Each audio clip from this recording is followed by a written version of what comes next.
जीवन में कभी भी किसी को कम नहीं सोचना चाहिए। हो सकता है जिसे हम आज छोटा समझ रहे हैं, कल वो बहुत बड़ा बन जाए, या हम जिसको बिना काम का समझते हैं या ये किसी काम का नहीं, हो सकता है कल हमें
नाविक ने कहा नहीं। तो व्यापारी फिर हंसने लगा, बोला तुम्हारा तो जीवन ही बेकार जब तुम ये भी नहीं जानते। मिनरल वाटर तुम्हारे यहाँ कोई पीता नहीं है ना, शहरों में हर दूसरी दुकान पर बिकता है, जाकर देखना बोतलों में रखा रहता है।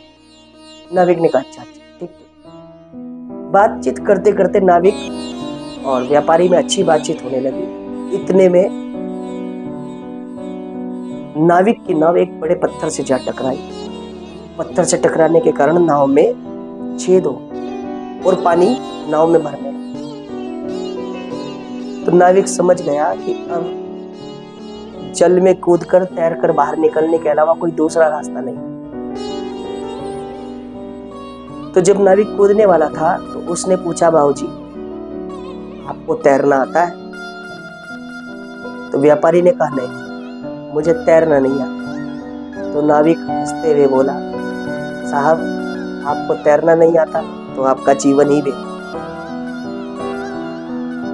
मैं तो कूद कर तैर कर बच जाऊंगा, आप कैसे बचेंगे? तो व्यापारी को लगा कि अब मेरा जीवन बचने वाला नहीं है। वो हाथ जोड़कर बोला नाविक से कि तुम जो चाहो, जो कहोगे मैं तुम्हें वो दे दूंगा, लेकिन मेरी जान बचा दो। तो नाविक कहने लगा कि साहब चिंता मत करो, मुझे केवल तैरना नहीं आता है, मुझे डूबने वाले को बचाना है। आप मुझे कसकर पकड़ लो, मैं आपको बचा दूं। और इस प्रकार उसने व्यापारी को बचा दिया। एक समय था जब व्यापारी उस नाविक के ऊपर हंस रहा था, लेकिन उसी नाविक ने उसके प्राण बचाए। इसलिए अपने जीवन में कभी भी किसी वस्तु को, किसी व्यक्ति को, किसी काम को छोटा मत समझो। हो सकता है कल के दिन वही बहुत बड़ा काम, वस्तु या व्यक्ति बन जाए। सदैव सबका सम्मान करो और सबके हित की सोचो।